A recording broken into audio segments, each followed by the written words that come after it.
I want to talk about this one. This one could be a little bit, sensitive as well. I want to talk about, it is a part of, how we see this neurodiversity and special education. And this neurodiversity is really, really great concepts and practice we gotta see, and then our perspectives, our beliefs, and seeing the children or just people with the individuals with disabilities. And I say, instead of saying, we say disability, that means opposite meaning is ability, right? So we say general education children have ability and special education children have a disability. I would not agree with that, because once we see disability, most of people seeing disability as an impairment that is a permanent impairment. That means permanently, it's there is no hope and no just that's how people see it. And most of parents and teachers and whoever work in the field of education, and especially special education, they would say, no, we don't say that. However, just diagnose, watch, reflect, see your practice. And unconscious, not conscious one. Consciously, you believe, oh yes, children with disabilities, even they can lose their labels, and if we work hard, they can do it. However, the reality is in school system, we see those children with IEP.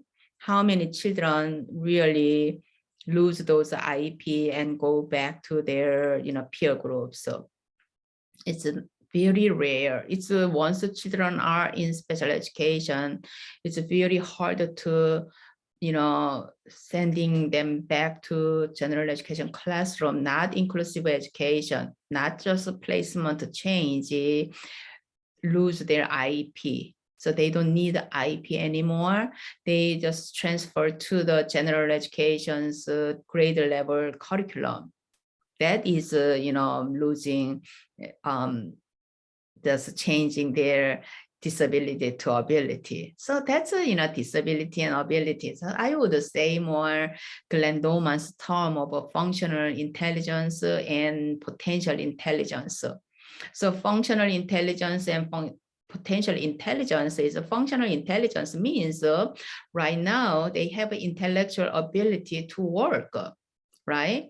So we could say just ability. However, it's more like they are intellectually capable. However, potential intelligence means it gives us some hopes, right? Not some, but it just ground the hope, because they have a potential. What do we say? You have a potential. That means you have an ability just sleeping inside you. So we work together, and then it will come out and become not potential, but ability and capability, right? So I would say high potential intelligence means they have an underdeveloped functional intelligence, right? So it's not developed yet, so it's a potential. It sounds much better than disability, because disability is a disability. That is, this ability came from impairment. However, it does not mean permanently you're gonna disabled. It doesn't mean that, because impairment is more like a mechanical things and physical things, and it's really, I don't know, still we have some alternative ways of, we have those, you have even our needs are simple, right? We have a knee replacement. So runners or older folks or just somebody just get damaged in their knees, they have a knee replacement. So when you have a knee injuries, you could not walk, so you are disabled, right? You have a disability. It's a physical disability. However, you received you get that knee surgery and then replace the knees, and then those knees are not real true your bone.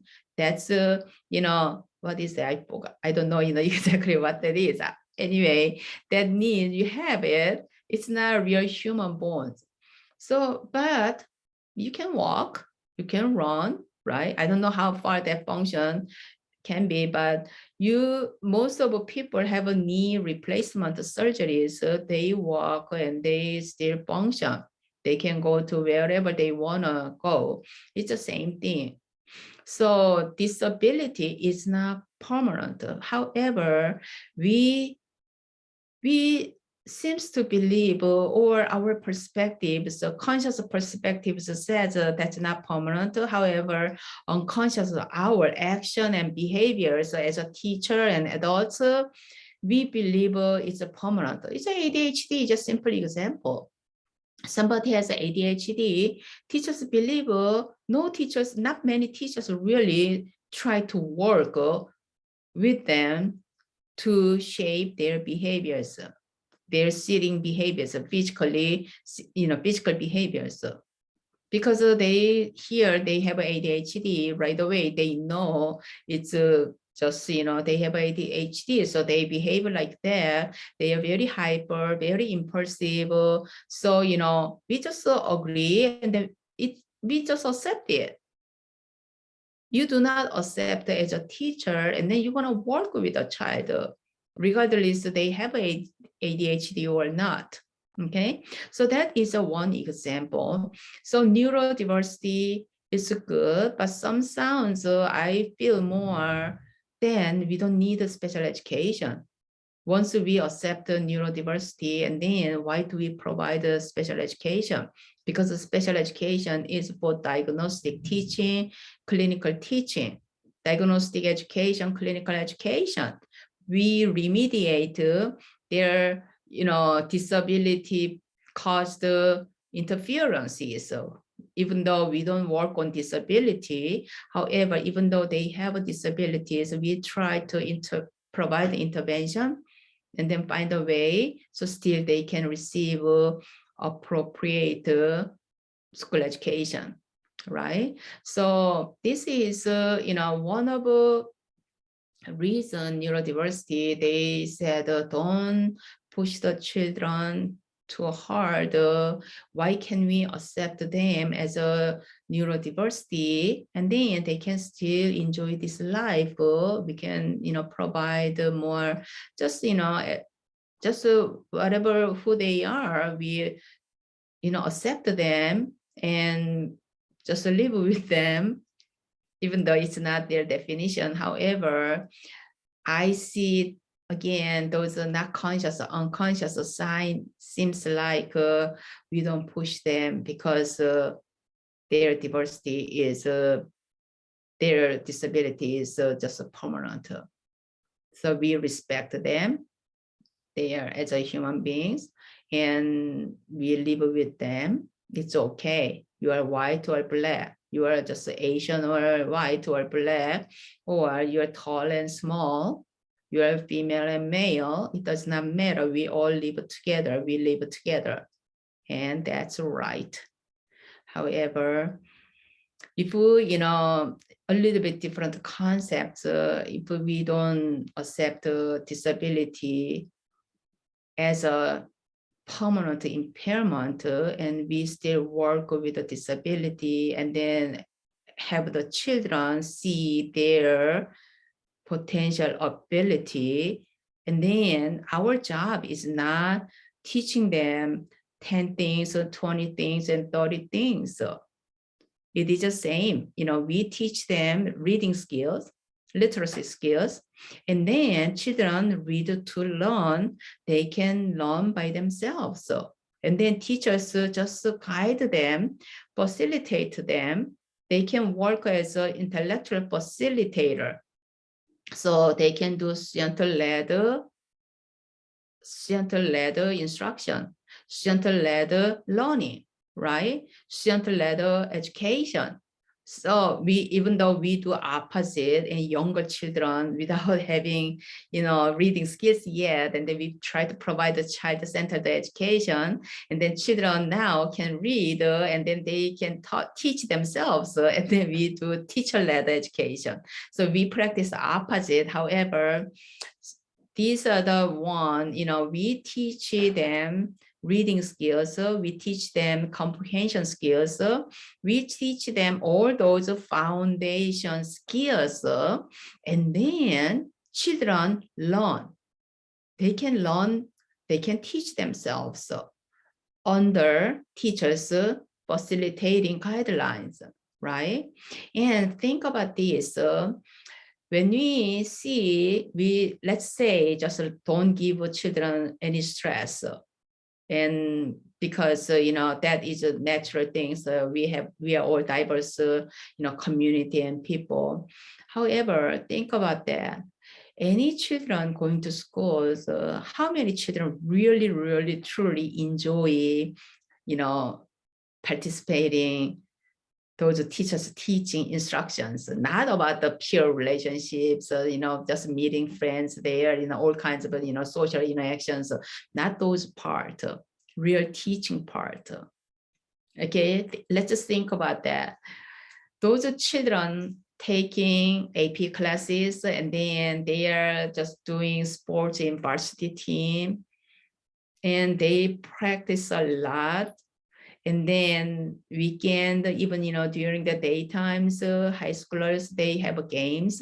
My son participated in soccer, and then, tennis, and then basketball. Two boys played all those sports. And then they took, 3-4 AP classes. And they came home around 10 o'clock, 11 o'clock. And then they sat down and started doing AP homework up to 1 o'clock and 2 o'clock, and then they barely make 6 hours of sleep, and then they just go to school. It was very tough. They have a very, very difficult, 3 years. Freshmen, they were not that busy, but, since junior, sophomore and junior year was the worst one, but they did. And then many children think about that. I'm not just discriminating, but those children, went to Ivy League universities. It's not because they are all intellectually smart, and they are all just brain gears are ready. So they just sit down and the teacher teaches, and then they all just observed all those content that they didn't have to study at all, and they remember everything, and easily they could go. It's not. And think about those musicians, how much they practice. However, we know those famous musicians are pretty much, they are gifted people, right? Famous sports players, they are gifted people. All areas, computer science, and then we know those famous Stephen Hawking, they are all gifted, genius. However, how much studies they did to be there, how much practice they did, how much pressures those figure skaters, we know that all those Olympic, those golden, medalists, we see them, how much practice they do. That's a human being's basic life. I'm not saying every human being lives like that. However, what I'm saying is we have goals, and then we seek those goals, and to see those meanings, we want to just achieve our goals. That's the life, that's the human beings. That's why we are human beings. We say just better than, or just, animals level. So because we have intellectual abilities, right? So what I'm saying is not everybody live like that, or just must live like that. What I'm saying is we give ourselves, that's we are self-disciplined people usually just make their life like that, right? So what I'm saying is we teach children, you do not do only the things you like. Sometimes You have to do the things that you don't like, you don't appreciate. However, you gotta do it because it's your responsibility. You don't want to eat this spinach. However, you gotta eat spinach because it gives vitamin C and nutrition, right? You have to drink water because our body needs water. So we teach children, and then you have to clean up your rooms. You make your bed after, in the morning. You make your bed before you go to your bedroom, or just, after brush teeth, and then you come back and make bed, or whatever disciplines you do at home. So that is teaching little children organization skills, right? And then we give our children chores, house chores, so they learn how to take care of a house little by little. However, the other side, that is a responsibility. And then you go to school, and then you maintain your academic GPA, academic grade, because that's your job. And your parents work to make money, so we can have money and support and buy food and pay house or whatever expenses. However, you are young, you go to school, so you are exempt to go to the work. However, school is your work. So that's what we teach children like that, right? So many children don't want to take a test. However, they have to take a test because they know they have to take a test because they are students. Many children don't want to study, have to study. So we call it all responsibility. So it's not we are pushing the children. At least we teach children those basic skills. It's not for me. It's not because I don't want, as a mom, I just have a hard time. So we ask the child, you have to share house chore. So you just do that and then help mommy. Even though mom said, yes, help mommy. However, mom's inside, that is educational goals and educational purpose. You want to teach your children responsibility and self-discipline so they can make their own life better. Right? And you don't want your child, if you make a sandwich, it's much quicker. However, you still ask the child a peanut butter sandwich, and this is your lunch. At least you can make this peanut butter sandwich. So you make a peanut butter sandwich. Why? So at least the mom is not home or nobody's home, child can at least feed himself and herself. So that's what parents teach for their independence. They have to be independent person. Right now, they are dependent and minor. However, once they grow up, they become independent. And then every parent wants their children grow up as a responsible person, right? Responsible person, prideful person, that person work and maintain and be a human being to keep their pride, integrity, and dignity. That's our purpose when we teach our children. So that's in that concept we see, and then how we see children. And then again, this is very sensitive, you should not everybody will agree with me. However, that's how I see as a teacher educator and then educator, who has worked in education. That's my belief and my perspective. So I truly believe children with disabilities, they have a potential intelligence. This intelligence is a potential cognition. So cognitive potential or potential cognition, potential cognitive ability, and teachers know, study, and then we provide a diagnostic education. We can teach them. Again, we do not teach them everything. We are teaching them, we open, so let's say child, pretty much most of disabilities have labels, they have cognitive deficits. It's just a matter of degrees. Okay, sensory information, sensory processing part, sensory-based motor part, visual attention, visual perception, later on advanced visual perception, and then they handle abstract concepts. Those vary from the beginning, step by step. Even children with autism, children with intellectual disabilities, we start with those newborn babies, cognitive development, we start there. Our remediation education starts from there. It takes time. However, we found their cognitive ability, and then learning about the world is their job. Because they are all geared. And then what do? They can run, they can learn, right? We teach children biking skills. In the beginning, they fall, they shake, fragile, and they get hurt.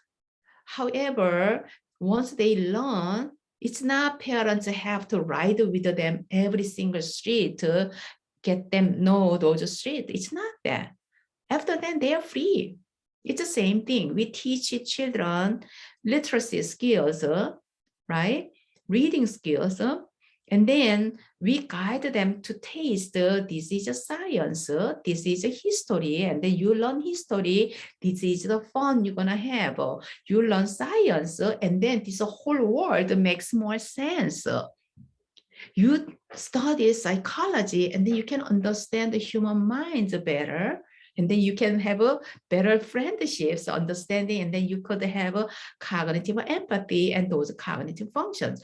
We give them all those pages. So for the children, these reading skills and then writing skills, comprehension is their basic gears. And then they can fly out. They want to study whatever they want to study. Okay, so children with disabilities are same. Our remediation is not disability focused one. Most of education in special education, we provide disability focused. Disability itself is outcome of cognitive development. Those are cognitive milestones. So those milestone, 5 milestones is a cognitive, language, social, emotional, moral, right? So think about all those disability labels pretty much from these 5 milestones, and children's developmental cognitive development is these 5 milestones are outcomes. It's not, this is not causes, it's outcomes. So when children make well balanced developmental milestones, or just help each other, those developmental areas, and then they are very well grown social senses and people skills, and those intellectual abilities, cognitive abilities, emotional cognition, and then motor functions, right? And then they don't have those motor functions, motor senses, and then they have dyspraxia, postural control disorder, postural, and then they have social issues, and then social communication disorders, some autism, social issues, and then we have many children with these days especially weak social skills, and then people skills. All these are cognition. These are all outcomes. So let's say child does not speak, and then we work on speech language pathologists, work on their communication skills, linguistic communication skills, and it doesn't work, and then they try to have alternative communication. That's a functional communication they do, right? So this communication itself is outcomes of those developmental. So what is the causes? It's cognition. It's a cognitive deficits. It's a language issues at that time when they grow.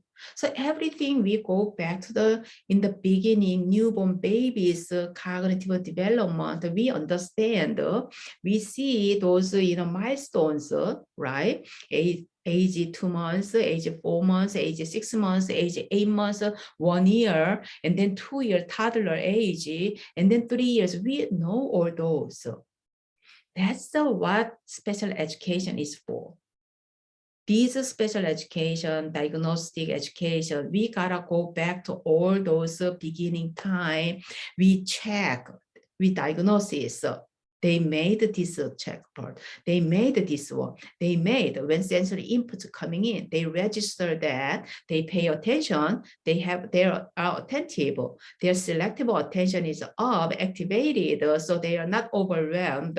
They have only meaningful information they receive.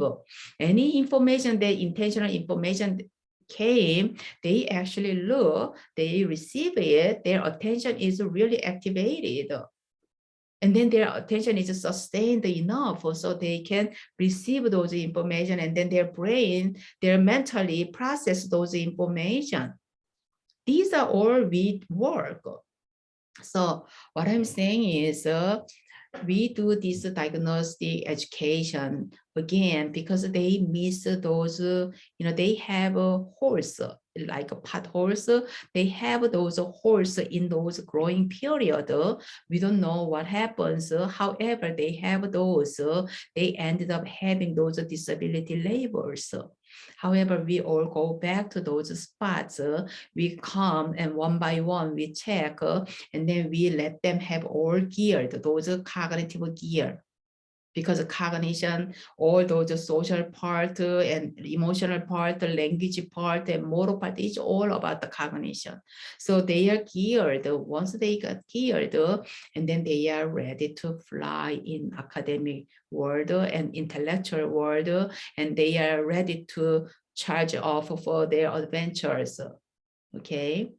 So our job is opening their conscious eyes so they can see it. They can hear it. They can touch it. They feel it.